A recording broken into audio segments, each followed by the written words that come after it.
ตาเนี่ยซึกใต้เฮาผมรวมนาลินไล่เลยมันจังพวกบองไงนะ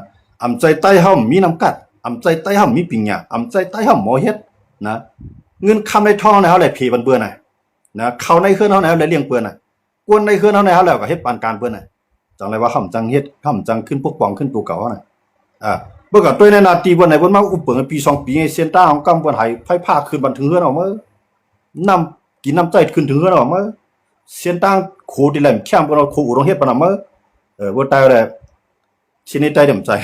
ของมันเป็นนันเต้ครับลูกน้องพวกเขาลาลองเต้เขาสนใจกันเรื่องที่ว่าซี่กันนะพวกลาลองเต้ครับพี่น้องเขาบนด้วยกันเลยแห้งเลยตายเลยเฮ็ดจังไหนก็หล่ะเนี่ยมันจังพวกปองนั่นขนาดเนาะสังเกตว่า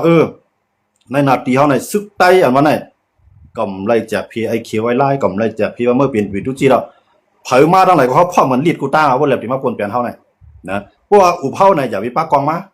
เมื่อใครอุบเท่าอุบันเบียงใครกล้าขายเขากล้าอย่าไปป้ากองสูงมาพวกเอามือเหลียวในปนป้ากองมาอยู่ในเครื่องเท่าน่ะนะพวกผมเฮ็ดจอมเปิ้นลักกี้แบบกวนเอาดิก็รางวัลในอาเกียงใต้ว่าในเอาที่มันเปลี่ยนลายในเปลี่ยนลายที่ไหนนะพวกเป็นเปิ้นงี้ล้อมนะพวกเป็นเข้าหนังกันได้คัดปากแตกกันนะอันไหนมันเปลี่ยนอันย่อมลงใต้เฮาที่เนาะแต่ว่าการเมืองใต้เนี่ยมันสุดเสียงยาวไล่ลูกพื้นใต้นั่นมือเหลียวในมันเปลี่ยนตอนตาผู้นำก็มีเหลือมาผู้นำมามีเหลือเก่าผู้นำก็มีเฮือนเกี้ยงใหม่ผู้นำก็มีเฮือนปางสร้างเนี่ยมันแค่กับไรนั่นเนี่ยว่ะเนาะตาที่ลูกพื้นนี่แหละให้ว่าคนเมืองเฮาอันกว่าอยู่ต่างที่สีตั้งนั้นมาอยู่ขึ้นนะซื้อข้าวมีไว้ในเพียงโปยซื้อก็เขาไปเก็บหมดแล้วนะพวกเก็บก็เขาเปลี่ยนอันเดียวเนี่ยเขาผมว่าคู่เขียวคู่ไรพวกเฮ็ดจังนั้นได้ใต้น่ะได้มือมีดอกอุ่นใจมือกว่ามือแล้วแน่มือกว่าแต่มืออยู่เวียงลาเซียวว่ามืออยู่ในกำมือมันเนี่ยเฮ็ดซึกไปใครมือเดี๋ยวมืออยู่เซียนวีกำกังเนี่ยเฮ็ดซึกว่าเดี๋ยวมืออยู่น้ำตูเทียนเนี่ยเฮ็ดซึกว่าเดี๋ยวมืออยู่ตั้งย่านว่าอยู่ตรงนี้เขาเอาว่ามือเนี่ยคันจังคำมือก็มืออยู่ในนาทีคู่เขียวก็เอากว่าอย่างนาทีคู่ไรกว่าเอากว่าก็ไม่เป็นเอากับสิวหาตั้งเนาะจะมาปกป้องขึ้นหน่อยก็ไม่นะรางว่าคนเมืองได้ขันใจนะโปโลกว่าโลไปในเซียนตั้งเฮามักก้านั้นบ่เคยท่วมหมดอ่ะเนาะเซียนตั้งเฮานั้นเข้มมาลายลงลึกลีน่ะนะก้าก็ตันแล้วก็แล้วอ่ะนะทูก็ตันก้อยจังมาเซียนตั้งเข้มน่ะเปิ้เข้าคือเป็นผลมุกผลลิงเป็นลูกเป็นหลุมเนาะเปิ้เข้า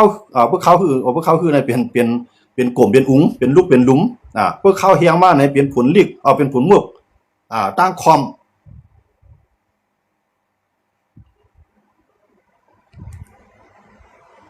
พวกปองคนเมืองนี่ก็คานคนหวานเฮาดิสุกะจ้อนตั้งทั้งแน่สุกะดีตั้งทั้งแน่สุกะล่างห้องทั้งแน่สุกะคุดตั้งทั้งแน่เนี่ยคนหวานคนเมืองได้เสียมปอกบ่เคยเสียมบ่เคยปอกกันเนาะเสียมไหมบ่เคยเป็นเสียมปอกไว้แล้วนะผ้าไหมเคยเป็นผ้ายอกไว้แล้วกลุ่มก็เฮ็ดปันการตีว่ามันเตี้ยๆไหนพวกคนใจหยันปิงหยาให้มีหลองผมรวมเฮ็ดไหนเอาก้นในหวานในคันกับปาก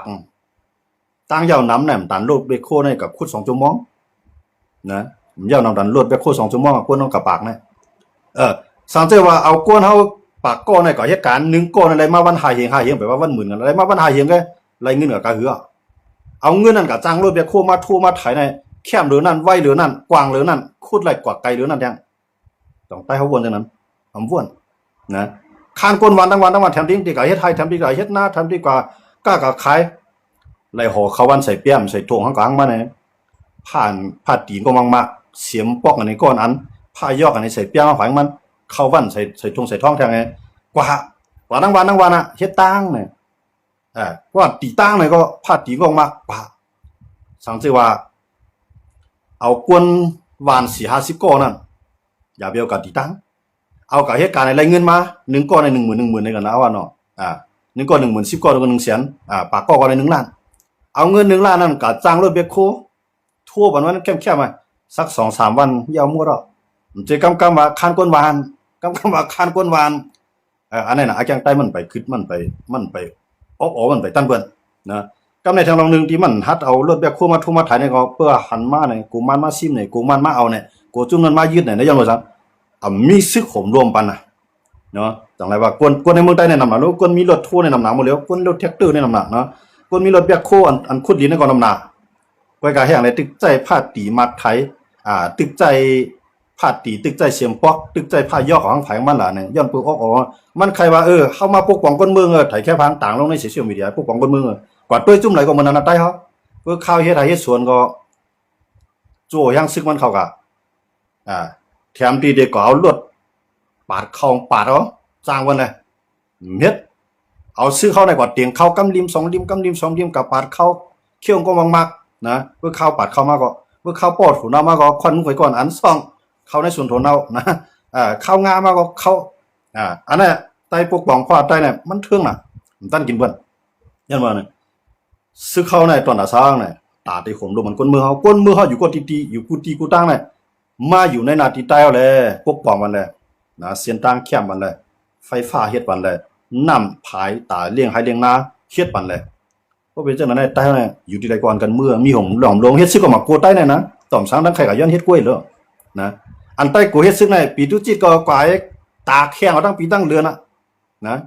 ต้มมีสังมามีเฮือนก้นหลงไงปีไหนก็มีที่ไหนปีหน้ามามีเถียงหลังปีลื่นมามีเถียงหลังในตาเฮือนมีน้อยในตาเฮือนมีหลงเถียงมีลูกมีหลานมาก็ตาเฮือนลูกเขาเนี่ยก็แม่เงินตาส่งห้องเฮียนลูกเขาขึ้นยันกรุงในปีโตบ่เนี่ยปีตุจิตก็ใส่ลอกไล่นั่นเข้าไปพวกกินเถียงนะอยู่ไล่กินไล่เข้าไปพวกกินนะปีตุจิตก็ย้อนเข้าก้นวันก็สร้างมันถึงเฮือนถึงตาบ่เนาะก็สร้างมันถึงตับพอมีโทแล้วโทกว่าพอมีกาก็มันหนามันนะเอากว่าได้ต่างก็บกป้องซังลูกเขาก็มาก็เฮียนมาที่นั่นว่าก็เฮียนมาที่นั่นว่าเนี่ยมาจามจี้แม่พักกองป้อนเขาปล่อยเขาล่าแม่ว่ารถขี่ก้านลงมาก็มีคนหอบหน้าหอบหลังกลางจองบันแท้อันไหนภาวะใต้อันไหนลูกพื้นใต้เฮาเนี่ยมันจุ่มเอาต้มจังได๋นะที่ว่ามันขึ้นเปิ้นเนี่ยมือเหลือในพวกเขาด้วยในนาทีโกกลางใต้ในบ่ยายเขานะพวกเขาด้วยในนาทีว่าแค่หนานะยายเขาพวกเขามาเปิ้นในนาทีใต้เนี่ยตึกสุดขุนมุกพูดพาได้ลูกว่าเนาะนะซื้อขาเฮาจังได๋ก็กะด้วยห้องยาอันใต้เฮาดูยากันแน่ตึกใครละแง่ได้หมดเดียวแต่มีห้องยาอันจื้อใจก็ไปมีในใต้เฮากูจุ่มๆเหมือนกันหมดยันว่าไงเพราะว่าลูกเฮ็ดจ้องได้เสียเฮงเสียนั่นเฮ็ดไรเพราะตาเฮ็ดห้องเฮียนว่าตาที่เฮ็ดห้องยาว่าเนี่ยมีกะเฮ็ดมันสุกวนซื้อเขาอยู่ดีกินหวานมาเนี่ยก็บางก้อยต้องเจ็บบ่ผ่าตัดได้เลียใส่กิ่งว่าผ่าตัดได้เลียปัญญาพาราเนี่ยหายก็ตายมี2 มิ้วกันมื้อย้อนบ่จังได๋นาที่เปิ้นขึ้นใหญ่นะจังมื้อช้างนี่เปิ้นเฮ็ดซึกเปิ้นก็ไหลเงิน24ชั่วโมงเนาะขวานก้นเมืองก็เปิ้นไหลย้อนบ่ก้นเมืองนี่เพราะมันกัดเย็นในเปิ้นก่อนกันอยู่นำเขาเนาะเพิ่นก้นอยู่นำก็ขวานก็ไหลนำเขาเนาะเพิ่นก้นอยู่นำก้นกาก้นขายก็นำเขาน่ะเพิ่นมีก้นอยู่นำในก้นจ่ายก้นกินก็นำเขาน่ะลายละลายเพิ่นมีก้นนำเพิ่นมีก้นนำได้หมดด้วยเขาแหละนะดังเกซีว่าได้ในตั้งเมืองกึ่งว่าจังได๋วันดอกหน้าปางนะยินเสียงหิงบูหิงกว้ายแค่นั้นบ่เหลียวใครมีก้นจิ๋วนะเพื่อมาจอมแคบเรื่องมาจอมในเรื่องใครหาเอาก้นอันก้นเมืองน่ะเพื่อกว่าหลีก้นวันนอกหน้าปางก็ไฟแรงเวียงไอ้ทั้งไผมาไหนเหตุการณ์ก็คือจังคือกราบซังย้อนบ่ฮังย้อนเบิ่นรอห่มรวมห้อมมีรองทหารมีคือก้นเฒ่าในพักแป้มเขาลอยก็ก้นหลุมใน2เมืองทีเดียวย้อนบ่ฮังย้อนเบิ่นตับซื้อเขานั้นลืมกินกุ้งหำหูกุ้งนะเฮ็ดขุนเหนือก้นเมืองตัวเก่าก้อยกามบ่เฮ็ดขุนเหนือวันเมืองเฮาเนี่ยอันนี้น่ะใต้เฮาขามันมาซุ่มกินน่ะดังว่าเฮามาด้วยเนี่ยอันนั้นได้เสียใต้ใจความยุ่งข้าวมื้อหลีด้วยกูติๆแล้วนี่น่ะติใต้เฮานะเฮ็ดจิว่าเอาง้ำเย็นครับเอาง้ำเย็นเหมือนเปิ้นกูจุ่มนั่นแหละเปิ้นก็ง้ำเย็นเฮาก็ง้ำเย็นแต่ว่าห่ำแล้วง้ำเย็นนะเฮาห่ำตั้งในพวกปองน่ะจะเอาง้ำเย็นมาในครึ่งหน้าก็รู้ต้มมีสังขารนะจังได๋ว่าเปิ้นได้เปิ้นมาอยู่ว่ามันมาอยู่ขึ้นในเปิ้นโจมมาหมดแล้วในเมืองใต้กูติๆในจีเวียงเมืองใต้กูติๆในป้อมานเขามากุมกำในเวียงในว่าเนี่ยคนเมืองในโจมมาหมดแล้วยันบ่ซังเพิ่นมากุมกำมาในมานั่นมาว่าหลายๆเขารู้นะเพิ่นถึงอยู่สร้างขวัญก็สู่ก็สร้างไงเพิ่นถูสู่ลูกกล้าก็ขายก็สู่ก็กล้าขายมานั่นสนใจสังหลายก็ไหนเพิ่นมีสิทธิ์ได้อยู่แท้ค้านกันก็ตีตั้งค้านกันก็ล้างห้องค้านกันก็ขุดตั้งค้านกันไปวันค้านกันเฮ็ดหมู่ท่ามค้านกันโตเข้าสงน้ำใจเอาเฮ็ดคุณนะดังว่าจังได๋บอกว่าคนเมืองในวันนอกใครไปเขาอยู่ในเวียงเพื่อไปอยู่ในเวียงติๆซ้ํมีดีเฮ็ดกินก็ได้ไปกับเมืองเปิ้นน้ำติ๊กเตียงทางจังหือนะอันอยู่ดังเมืองเขียนอยู่ดังเมืองไทยจังได๋มองหายใต้พร้อมกันในนอนพวกเฮ็ดผ่านออกมาบอกนะว่าใต้พร้อมได้มื้อมั้ยใต้มันเป็นอีหลานได้มันเป็นอันละอีได้มื้อมั้ยปีนึงเปียนเนี่ยบางก็มีลูกชาย2กกปล่อยไก่ก็มื้อว่าให้ม่วนจังได๋กูเท่าไหร่นะก็ไหนบ่ว่ามันของจุ่มในก็ใครว่ามาปีตุจิตก็ได้เอาว่าว่าก็มาย้อนว่าแน่ทีไหนก็มาย้อนว่ากูกังก็มาย้อนว่าคางก็มาย้อนว่าคู่เขียวมาย้อนว่าไตมาโคลายมาย้อนว่ากูไผมาย้อนแบบหมดทีไหนเขามาย้อนว่าแน่ กิดลูกเกิดหลานบ่ดันบ่ตันปกก็ไปป้อเจ้าว่าผมรวมได้ผมรวมมันสังเสียมอยู่นะพวกเพิ่นมาย้อนเอาเนี่ยจังกะตังลาดีไปเพิ่นมาหยอบดิบหยอบแหลงบ่จำเปาก็เฮียงซึ่งเวียดเอาหยอบกว่านะพอสู่มีเงินก็มาถูกไปปากแสนมันก็50แสนพวกมีเงินเอาเฮ็ดซื้อข้าวไปยามให้ย้อนกินข้าวกันคนเมืองก็ทั้งปีทั้งเดือนก็มันว่าเฮ็ดซื้อก็ซุ้มอยู่ก็ซ้ำซุ้มตึกก็ซ้ำซุ้มพวกปลายก็ซ้ำนึงแค่นซุ้มเดี๋ยวจึงก็กันนะก็ข้าวหันมันก็ใต้คนมีปัญญาใต้มันก็ใต้น่ะมีน้องเรียนกันเนาะใต้ในกลุ่มปลายก็หลงเปิ้นได้เปิ้นมีกินกับวันต่อวันบ่นั่งอยู่ไรใต้เฮาได้มีไว้ตาลงหน้าเรือน2เรือนก็จะมาอยู่ไรเนี่ยใต้ในยามเมอใต้ในขี้กูใต้ในขี้ยาเนอเนี่ยคนมีปัญญาใต้มันก็กันนี่คนบ้านคนเมืองสิที่คนเมืองเนี่ยมันต่อสู้นะเพิ่นย้อนซึกมาก็ปันย้อนเข้ามาก็เมียงใต้ไปวันปันก็ไปวันแทงใต้ป่องขาป่องวันแทงเฮ็ดหมู่ท่ามกว่าแทงจอยกูเมียวนะมีพื้นใจควันมันแทงดูการลงไปเจ้าโทกาต้องส่งมาแทงเฮ็ดปันกูเมียวขอมเฮ็ดสังปะไทยเมียวซ้ำขึ้นนี่แบบคนเมืองเฮาในขี้ยานมันมีไผเขาหรอกขี้ยานก็สิว่าเอาก็เฮ็ดซึกแลผมรวมหน้าลิ้นเฮาไหลติๆป่าไม้เฮาอย่าปันเปิ้นมาย่าคู่ของใต้ลิ้นเฮาอย่าเปิ้นมาขุดพอไหลมือย่าก็ย่าให้เป็นของเฮาเอากับโตกับไข่ก็ขึ้นมาพวกป้องกันก้นในอึ่งในวานพองเสียนตังถ้าว่ามันเป็นควันกิจก็เลยใส่มากินหมักซ้ายก็ยังหลีเนาะพวกป้องกันครูเฮาอันบ่สันอยู่กับพวกถูกกล้าขึ้นมาเหนือน่ะให้มันเป็นเสาอุดเสาปูนอย่างเบิ่นแหน่ดูเฮ็ดน่ะ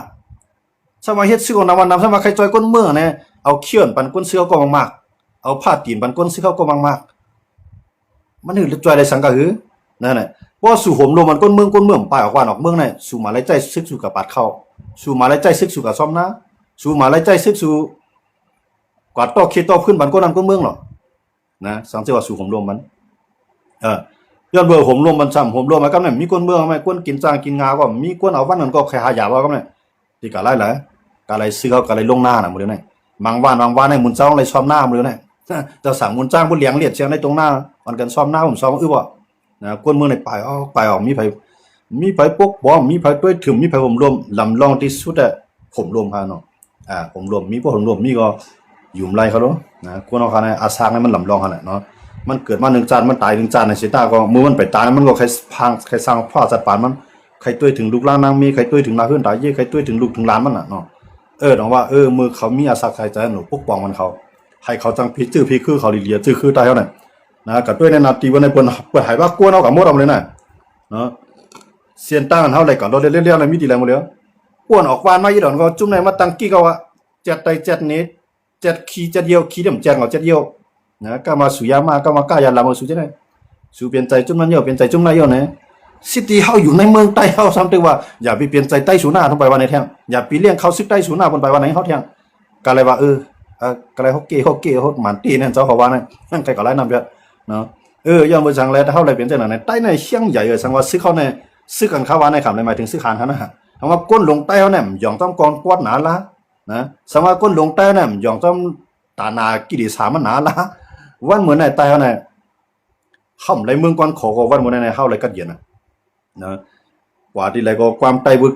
บ้านเอาเสียงนะกว่าที่ไรก็คนนั้นคนเมืองบ่คืนเอาเสียงกว่าที่ไรก็เป็นตรงให้ตรงหน้าเฮาบ่เขียวเสียงมื้อเหลียวนั้นเขียวน่ะยื้อใช้แก้วแหละนะหน้าก็ห้ามนำว่าน้ำนะสวนเฮาก็เป็นเหล่าเป็นฮกเปิ้นได้ที่เปิ้นขึ้นใหญ่ในเปิ้นมีน้องตีลินเป็นลายมันจังใต้เฮานั่นมีด้วยในนาทีว่าเขาละตีลินเป็นลายได้มีกำเดียวค่ะนะในนาทีเอาก้าวนี่ว่าเขากุ้มกับให้เขาเป็ดตีลินเป็นลายมีอันผูกยางพาราอะไรเขาผูกยางพาราอันผูกยางพาราอะไรก็ผูกสวนอ้อยเฮ็ดสวนข้าวให้สวนงาตัดข้าวขี้จอดหมดเอาเขานะใต้เฮาทำเฮ็ดเปียดเฮ็ดก็ตีใหม่เปียดเฮ็ดก็ตีใหม่พวกเป็นเหล่าห้ามซึ่งวันเมืองใต้เฮาย้อนมาซึกใต้อันว่านั้นก้นหลงใต้อันว่านั้นตัวหันพระว่าก้นเมืองเฮามือมันเกิดลูกนั้นแดมฮู้จ้ำเผื่อมันใหญ่มาได้คู่ลีนาว่าตารางสุมีหลายก้อนในเฮือนสุไหนหลูมือเอากำเดียว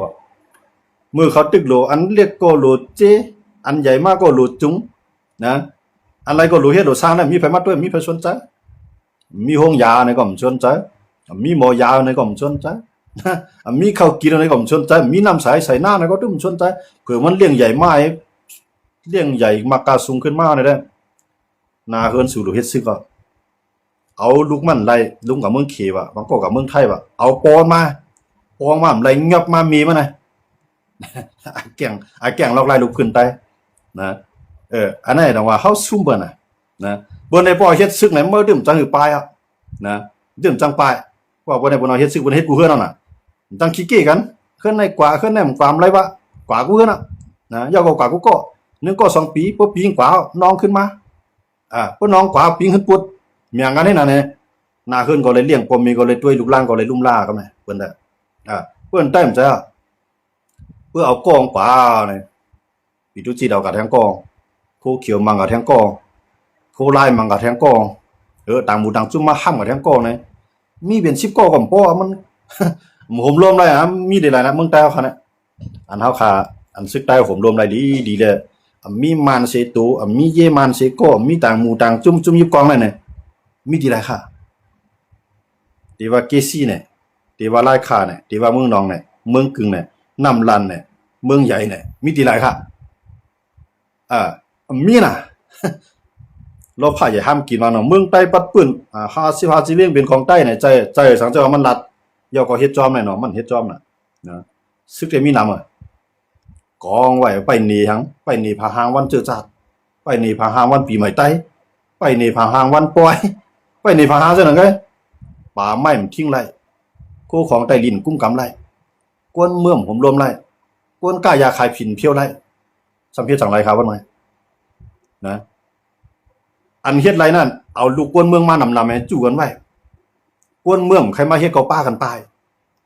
อันนั้นเฮ็ดไรก็ในวันเล็กวันใหญ่เย็นเป็นวันเล็กวันเล็กเย็นเป็นวันห้ำใส่มาเป็นลูกเอาที่วันใหญ่เย็นเป็นวันเล็กเอาไหนใหญ่ก็เย็นเป็นเล็กแทงใส่มาเนี่ยวันนั้นก็ห้ามนั้นก็ห้ามไงใส่มากะจู่จำในแคบเวียงไงยาวอย่าแต่ว่าแห้งเลยก้นหลงใต้วันมื้อไหนกว้างใต้ก็ป้องกันลิกใต้ก็ใจตัวเดียวกัน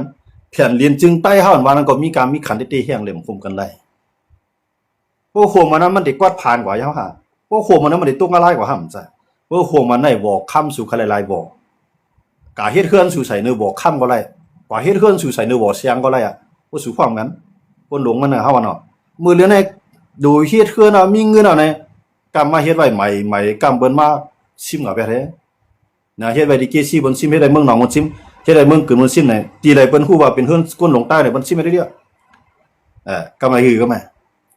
การอะไรก็เฮ็ดไว้ในปางสร้างเบิ่นจังซิมเฮาก็จังออกมาก็มันได้นะเพราะว่ามันสารคัดเป็นก็ซิมเฮือนในเป็นของเฮาก็งอเฮ็ดเอาเมืองไทยเฮ็ดเมืองไทยก็เฮ็ดเอาจำเรียนลินใต้ไทยไงยาวยานะคนหลงใต้เฮาค่ะจังว่าสิในเฮาดีสิลายคั่นในแผ่นลินเฮาในกว้างใหญ่ก็คือเพียนดินเงินเพียนดินค้ำป่าไม้อันคือกันแค่หมดเลยแน่ไม่เปียกเขาบ่ได้ไหว้ไม่เป้าบ่ได้เสียงสุดเจ้าด้วยเขาลูกซึกใต้เขามีนำก็คือกว่าทั้งไหนก็ผักเงี้ยซึกใต้จีกองเอาปุ๋งเอาปานเงี้ยแหละมึงเร็วกองปอดแบบนี้เอากำลูกใจเขาใหญ่มากก็กำมาจันเจ้าซึกว่าเจ้าหานไว้ไหนการเข้า KTV กว่านะมันก็เฮ็ดเจ้าของ KTV มันก็ดีกินเมาตอดซื้อพักกองปอดอันนี้พอเดือนฮัดว่าหังเอามื้อใส่มากก็ให้น้ำกระท่อมอันนี้ใส่มากก็ให้ยาม่านี่ตาหรือคือกำมาหังไผมาแล้วนะลูกคนลงใต้เฮามามีแนวตั้งไปบ่นการเมืองการซื้อการจัดเปิ้นเฮ็ดเปิ้นไล่เฮาเฮ็ดอย่างแหลมไล่นี่มาฮัดบ่ได้ปอกก็เป็นลูกคนหลวงเอามื้อมื้อใครว่าสังเทียงกองปอดหานี่มันนอนเกี่ยงแกอันนั้นนี่คนหลวงแกงหลวนคนลงใต้เฮานั่นนะคนหลวงทำเป็นแดงยงลูกหวานใหญ่มากก็เขาได้โปก็ได้เป็นเจ้านายโปก็ได้เป็นเจ้านายลุงก็ได้เป็นเจ้านายมื้อใครว่านะว่ากินยาเขาต้องมาก็ได้นะอันนั้นแกงใต้ดิมใจตั้งขึ้นยายต้องว่าลูกอ่อนยิ่งเฮาก็เลยอ่อนกันกว่าปึงจ้องปลาฮิตา1ตี2-3ปากก็นะหลวนยิ่งเฮามีห้องเฮียนปั่นมีดอกหอมลมโลนะกำในหลวนยิ่งเฮามีปอมีเมอันว่าอะไรปองเปลี่ยนก็จังอยู่จังเศร้าจังปอมเองก็กะขึ้นห้องเฮียนก็ซ้ำอยู่ไกลปอยก็เฮ็ดนายขาวหมดเลยนายขาวนี่ใครว่ามีกูเจเวียงเด้อนะตั้งตาขี้เล็กเกียงตุงจ้องนายขาวบ่เตรียมเสียงเด้อลายขาก็มีหลังใหญ่หลังหลงปางหลงก็มี ก้นยืนเฮาก่อนกันก็อยู่จ้องหูลมต้อมมองๆฝังมันนะพาผึกโคขาวใหญ่มากก็เป็นสาวมากก็ทักลงจ้อยก็เอาผัวเมียซ่องเขาอยู่เมืองเบิ่นเอาก็มันอันเป็นก้นใจก็ถาหูลมต้อมอ้อมแม่กว่าอยู่จ้องบ่เตรียมเสียง1จ้องใน20 30 40ก็อยู่จ้องบ่ใหญ่มากก็ทักบ่ทักมาอยู่ในเมืองใต้แล้วเฮ็ดซึกจุ่มนั้นจุ่มนั้นพวกใครอยู่ในเมืองใต้ใครซึกในเมืองใต้ก็ไปกับเมืองนั้นเมืองไหนก็เฮ็ดลูกน้องลูกจ้างว่าเนี่ยคือเฮาน่ะอีลงกว่าได้เด้อนะใต้ไหนมันแสงมันปิดหนกมันปิดตือไอ้ก้นหลงมาแน่เฮาคักใครว่าไหนครับเนาะหลายปีมาแล้วนะเฮาหันเปิ้นเฮ็ดก่อมใจอีสังมาอำไว้หมอก็พอเฮาก่อมหัวใต้เฮานั่นนะก้นหลงมาแน่เฮาคักว่าไหนอำหันเปิ้นปกป้องคือเปิ้นในก่อมใส่พอมาตัวได้เปิ้นในเปิ้นติจักก่อตั้งตับ19ปี10ปีแน่หังมันบ่ไหลห่มรวมมันเจอคือบ่นะวะมาตัวสิบใต้ได้ห่มอันห่มรวมมันเจอคือแน่มีเวียงไหลผู้ลักมากก็ไปยอบไหลแท้งก้นจวนมากก็ไปยอบไหลแท้งกวนกายาขายผินไล่ใหญ่ไล่ลงนะก็อย่าก้นลมมีเงินมีคำนำยอบเลยอันก็ยอบเลยเนี่ยกวนสูยาจอมบานนอกหน้าป่าเท่าไหร่กวนกาขายยาปูยาเปยามูนเปิกขายยามาก็ซ่องอ่อนซ่องอีแท้อันไหนก็หันซึกได้ก็ยอบเลยอันห้องยามาอันใหญ่รวมยอบเลยปอก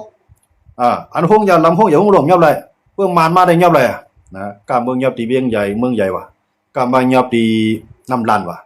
ก็มาหายดีเมืองกึ่งว่ะที่ไหนพวกมันก็ยอบพวกใหญ่พุ่งลงจะได้ซึกเต้าจอดกูตีจ้องมาจ้องร้อยนะมันยอบแหล่วนด้วยครับก้นหวานกำกับยอบก้นหวานไม่กินก็กินนะสู้ก็สู้เมื่อยี่ไว้ก็ได้ไถเจ้าพังพวกมั่มหักขามเมื่อตัวก่อนอยู่ในไม้เนี่ยมัดมือกวนห้อยเพียนปีกไว้ควายไม้ไว้พวกมั่มย่อมเผาได้เมื่อตัวก่อนอยู่ตั้งเหนือเมื่อดิบินนั่นก็มันก็เลยย่อมเผาไว้ก็ยับเจ้ายามาเนี่ยมาปล่อยทุกคอมแต่โดดันตาเนี่ยก็ส่งออกเมื่อก็ไม่ได้เอาเฮ็ดซึกญาตามซึกเทียมดีๆหักจื้อหักคือมันนี่จ้าล่ะมันเลยกินนี่ว่ามันกินยามันเลยขายนี่ว่ามันขายยามันมันตกคอไอ้2-3เดือนก็เอามันก็เฮ็ดซึกไว้แท้ก็มันก็ในเพิ่นมันเปิ้นมีเครื่องมีเยอยู่ในเงาจุ่มมันอยู่ในตับนะครับเพิ่นว่าเขาจะได้ขี้ยากันน่ะให้เพิ่นยกมาไว้ซึกนั่นไปเอาถังเล็กซึกเขาแทงก็คือนะอันจะได้ก้นหลวงเขาบางกอบอีเนี่ยมันจะนะฮะนะจังหวะจังได๋มันเปลี่ยนอาแก่งตั้งยามตายเอาคามันคิดเปิ้นละลาการเมืองเปิ้นตึกกันเปิ้นบ่คิดเข้าไปแล้วเฮาตึกกันให้เฮาขึ้นคิดกว่าเปิ้นไปแล้วมาตึกเขาไปเลยก็ตึกเปิ้นนะเฮากันตึกกันก็ตายก่อนนำตายก่อนนำไปก็วันมื้อแล้วลอกลายลูกพื้นเฮาก็พร้อมมีรองพร้อมกันได้มันมีเอาลูกพื้นว่านั้นมันมีว่าจุ่มไหลใหญ่จุ่มไหลเฮียงหนำจุ่มนั้นก็ได้มีเฮียงเงินนำแกเพราะว่าก็เลยมีเฮียงเงินนำก็ลูกน้องตะเป้มันก็ได้นำแกถ้าว่าวันเวียงอันไหนเด็กก็เย็นน่ะมีห้ามกับกำวัน2วันเนาะอันไหนที่หลายๆสิ่งอื่นน่ะโลกคอกเปลี่ยนหมากออกอันมีหมันมาหน้านั่นสิเลยใส่มาอ่อนใหม่ๆอันมอรักษาเปลี่ยนดินวันเมืองจือคือตัวเก่าเปิ้นคือเรียกเปิ้นยังตั้งตับซึกยิ่งใหญ่มาเลยเข้าในคือใหญ่ๆตับซึกเขาก็ซ้ำใหญ่เอาแฮงเลยกวนเมืองไหลกัดเย็นเปิ้นในหนักรักษาเปิ้นนำไต้ก็ย่อบอกว่าไม่ซึกก็ขังบ่สุได้ยินไต้ก็ย่อบอกขังไม่ซึกก็บ่ได้ยินนะไต้ก็ย่อบอกก็กลางไม่ซึกเลยครับไปหาในปอกเปิ้นเนี่ยกูกลางมากกว่าทีน่ะเอมากกว่าว่ามากกว่าปาอูมากกว่ามานมากกว่าปีดุจิตมากกว่าโคเขียวมากกว่าโคลายมากกว่าแทงอินก็ผีดีก็ได้มากกว่าตายเท่านั้นสองมันไปดีพร้อมกันสองมันไปดีเปลี่ยนอันเดียวกันแน่ถึงขายามาขายโยนั่นก็ได้ไปตายขึ้นเกิดในสองไก่พร้อมกันตายเท่านั้นคนหลงมันนะย้อนนั่นแหละนั่นได้เฮาค่ะจังคนหลงใต้เด้อมันจะอันพันอยู่ใต้ตาอันยินอยู่ในหูอันตูดเข้ามาอยู่ตั้งหนำในมันเปลี่ยนลองตีทั้งหมดขายาวอันใต้เอามากึ่งอึกในเมืองไทยบนลืบเรียนบนหนังวัวหนังควายก็มีตั้งหนำนะอันมาเกี่ยวมาเสื้อก็ลืมตั้งมือก็มีตั้งหนำยันภาษาเนี่ยเขาเปียดตีลืนตึกใครลอกหน้าเก่าตึง10ตึงให้ตัวเต้มาอยู่ห้องขาดห้องเทียนนะต่างกวางว่าฟ้า2ว่าปั่นม่วนสุดบนด้วยค่ะตัวพวกยินเสียงกันนะเขามาอยู่เมืองเปิ้นเป็น10เป็น20ปีสุดวนด้วยค่ะเขามีตึกให้ลอกนาไปสุโดสุดหางมันน่ะก็คือมากาบ่โอนบ่อ่อนเขาย้ำจุนเปียได้มาอยู่เฮือนขาดเฮือนเช่าห้องขาดห้องแถวนี่รอดยัดสุดวนด้วยค่ะรู้มันลีสิหลายก็คือแผ่นดินเฮาน่ะพวกคนหลวงเฮาพร้อมกันเปลี่ยนนำ1สิ่งแล้วตับซึกจึงใต้ว่าในมีลูกเหลียวก็ปีดูจ้อยก็หลวงเมียนะมันไล่สังมาตาซึกคือเฮาซึกกำลังโคเขียวโคลาน่ะมันหลุดเปียอันบ่ตานจังได๋มันหลุดเปลี่ยนอันเดียวกันก็ยาวแผ่นดินเฮานั้นมันติคือเครื่องมาอยู่เพราะว่า ราะว่าเขาแจกเขาแจกพี่กันในนาทีปีตุจิก็ต้องได้กุ้มอะไรในเวียงเนี่ยหลายปอกแกนะในนาทีโคเขียวก็กุ้มกำอะไรกุ้มกำอะไรลีในเวียงในสัมมีเสียเวียงโคไลก็มีเสียเวียงห้องดีอายเบิ้นห้าเมื่อก่อนด้วยในนาทีปะโอ้เขาเปิ้นในแห้งซึกเปิ้นในกลางเมืองอ่ะใต้เขาในเปิ้นในแห้งซึกก็อยู่ในจิกร้อยเปิ้นอ่ะจีจะด้วยขามันกว่ากันนำกันเถอะนะเปิ้นได้เปิ้นนำขึ้นถึงเส้นมันคู่กันอ่ะใต้เขาในตึกการลงห้วยก็ได้เลยกินน้ำมาเนี่ยนะไฟฟ้าไปมีตึกใต้เตียนเปียกใต้ไฟไงไฟเสียงเลียดย่านนั่นไงย่างเลยห้องยายก้นขึ้นเรียกเขาครับนะเข้าห้องมันเจ้าคืออ่อนห้องมันเจ้าคืออ่อนวันบนนั้นจุดเจ้าด้วยครับบนนี้ผาหักซึกในบนนั้นหนีในเมืองนะก้นเมืองบนนั้นไรไปได้หัวน้ำตาลก้นเมืองไต้เท้าซึกคือไต้ซ้ำไรไปจนไปสังย้อนปืนลองพร้อมกันมันมีกวนเก่าก็กวนเก่าเก๋หาพื้นสีมอคำมีไหนเผยก็แค่คุณเฮ็ดเก๋เจ้าไว้คุณเฮ็ดหมดเลยมีกวนไปถึงกวนเมืองเขาขากันไหมย้อนอะไรตรงว่าในใครผักมันก้นลงใต้ได้สู่เจ้าลีศิลาในนาทีเขามีหลอยเสียงในนาทีเขามีป่าไม้ในนาทีเขามีหมอกค้ำในนาทีเขามีเละเอิดในนาทีเขามีควายมีฐานหินมีกูจื้อกูลองอันดับปันเขาให้ขึ้นใหญ่ในเขาหลู่โคมห้อมกันเสร็จเลยโคมรวมแกดขี้ให้กลางบ้านมันเสร็จเลยเอาขายเสร็จเลยพวกหวังจื้อเขาคือเขาเปลี่ยนดินเขาก็ง่ายที่สุดยอดนะสมาอ่านเอาว่าเอาเมื่อป้ามันในสุดีเอาอะไรฮะนะ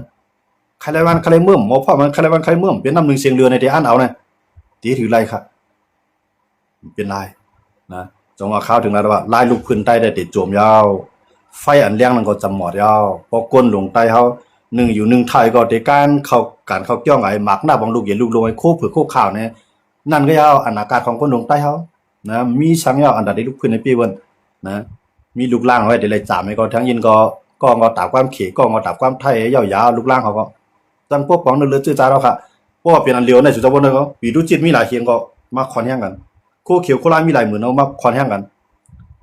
เปิ้นว่าแห้งซึกเปิ้น3 0,000เปิ้นใหญ่หน่อยพวกเขามีเป็นแสนเนาะจังเฮาได้เฮ็ดหลายซึกได้ในเฮ็ดเป็นแสนหลายนะแห้งซึกได้แสนในใครอยู่เนี่ยว่าพอซึกได้เป็นอันเลียวในข้าวดัง1 ปีก็หลายว่าแห้งซึก1 แสน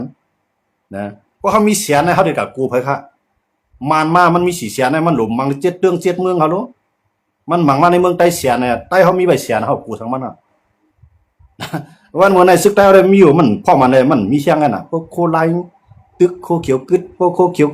ตึกโคไลกึดกำไรปีดุจิได้กึดให้นั่นเดียวมันนะว่าหลุดว่ามันหลุดตึกจุ่มไหลก็มันลักปีดุจิต้องขึ้นอ่ะมังใต้ให้กำมังโคไลกำกับมังโคเขียวนั่นก็ขึ้นมาโคมเปลี่ยนอันเดียวเนี่ยก็มีพวกมันอยู่ตั้งคนก็จังกลางไหลก็ขึ้นมาโคมมาเนี่ยพวกเอาไหลเลี้ยวขึ้นผ่านกันเนี่ยอะไรอาเกียงก้นลงใต้เนี่ยหลีเปียยาวมันหลีอิ่มมือจานจางยาวนะ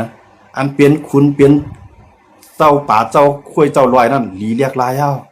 นะอันนั้นได้ใครฝากกันก้นโน้ตที่ครับเนาะบางก็ได้แล้วเรามาอยู่เมืองไทยลาได้ง่ายเนี่ยชูเจ้าอยู่ในตับมีลุงเราดับเป้โหมือในเฮ็ดนั่นแค่ง่ายกะนะลูกกินข้าวสุยำลูกหาวกวนผู้เฮ็ดเลี้ยงอ่ะลูกกินผักออกมาอะไรว่าเกลือเกลือจ้าเพิ่นจิ้มไว้ดีๆปานว่าสุกินอ่ะนะลูกซักเสือลอยโคลุงเราดับเป้หอบหน้าหอบหลังนะลูกกว่ากูมันยึดตายก็เลยว่าซึกสูบุตรพอไปหมดอ่ะกูผ่าน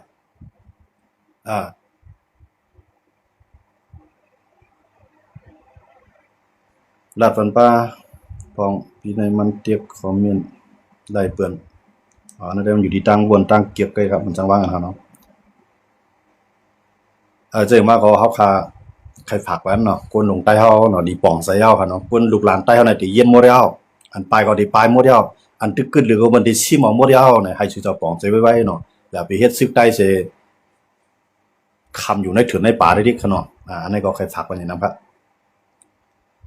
ซึ่งก็วันมื้อนี้ก็ยินจมขอบใจนำพี่น้องเขากูก็กูเจ้าที่เขามาปัญญากันในวันมื้อนี้ค่ะเนาะเฮาเพิ่งเอารายการเมืองเฮาค่ะนั้นลายลูกพื้นออกมาได้มันกายอยู่กะอ้วนอ่อนลงกะมันจะว่าแข็งแข็งขึ้นมาค่ะเนาะย้อนมือสังหลานกูบอกได้มันมีตับซิกของเพิ่นหลายจุ่มก็กำบ่ได้แน่กูพวกมีกวน1คือก็มันมีตับซิก1จุ่มยาวมันนำมายาวกำในเปิ้นใครได้สั่งในเมืองใต้นี่เปิ้นเต็มมาย้อนใต้เปิ้นได้กับคมมันเสเอาย้อนมันเสเอามันปันเกาหลีปันเกาหลีเขาถึงได้กับคมมันเสเอาไว้ย้อนนั่นแหละอันเฮาว่าเขาตึกกันดังมาเนอเขาตึกเขาตาไล่ตอนตาเขากันน่ะวันมื้อนี้เขาไล่บ่าเขาลูกใต้เขาตาได้ไล่มาขึ้นได้หยาเบิ่พร้อมกันใต้ในมันลูกพร้อมกันเป็นอันเดียวสิแล้วหลายเจ้าคือเข้าไปพร้อมเป็นสังก็ได้พร้อมกันได้สิ่งมากก็ เฮาตื่นเปลี่ยนอันมีเคียงหรือเขาอยู่ป้อนั้นพร้อมกันป้อนั้นป่องใส่ป้อนั้นโคมกันได้ใต้อันว่านั้นมันได้กึดจื้อในทางอินเฮาได้อ่านแล้วในเป้าเฮาเหมือนเจ้าหนังปานฟูคุมอลิกใต้เขากูบอกแล้วเนาะมันได้อ่านด้วยในปั๊มแล้วว่าปืนใต้วันมื้อหน้ามาว่าเฮากลุ่มเฮ็ดจังไหนก้นหลวงเฮาคั่นเนาะกวนอ่อนเฮาอันก็เฮ็ดอยู่ในเถือนในป่าก็คือน่ะยะอิ่มน่ะยะใครมือเฮือนน่ะยะว่าอันไปกว่าก็จานจัง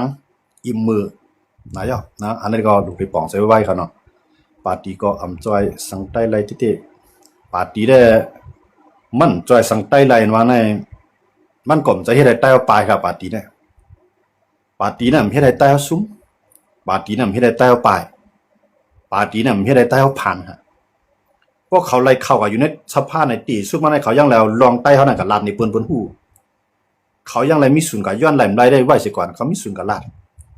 ก็ก็ซึกใต้เขายิบกองกลางเนี่ยมันเฮ็ดให้ช้างในย้อนไปสร้างย้อนเปิ่มเป็นอันเดียวค่ะ